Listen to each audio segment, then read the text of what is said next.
అమ్మాయిల mood swings అయినా అర్థం చేసుకోవచ్చేమో కానీ ఈ బెంగళూరు వెదర్ మాత్రం అస్సలు అర్థం చేసుకోలేమో. హలో నేను మీ హరి.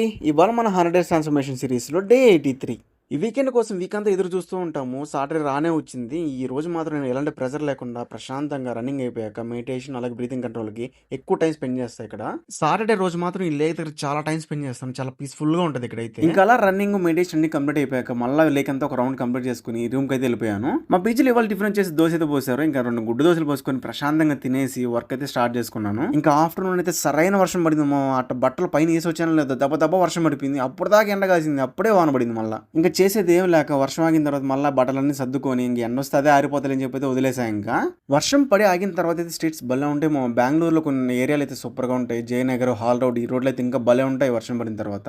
ఇంకా సాయంత్రం టీ తాగడం అయితే బయటకి అయితే వెళ్ళాము. ఇవాళ జానీ మాస్టర్ దగ్గర అయితే ట్రై చేసాము. ఈయన చూడండి టీని కుండలో కాస్తా ఉన్నాడు. నేనైతే ఇప్పటిదాకా ఎక్కడా చూడలేదు కుండలో కాసేది. ఇంట్రెస్టింగ్ అనిపించింది. టీని కూడా ఇలా మట్టి కుండలో కాస్తారా అనిపించింది. ఇంక టీవీ టేస్ట్ విషయానికి వచ్చేసి ఒక యూనిక్ టేస్ట్ ఉంది, బాగుంది. ఇంకా అట్టా కాసేపు మారుతాలంతా గాలి తిరుగులు తిరిగేసి రూమ్ అయితే వెళ్ళిపోయాం. కానీ అది వాళ్ళకి మొదలు వీడియో నచ్చితే చిన్న లెక్కించి ఫాలో చేసి పెట్టుకోమో. నెక్స్ట్ లో కలుద్దాం. బాయ్.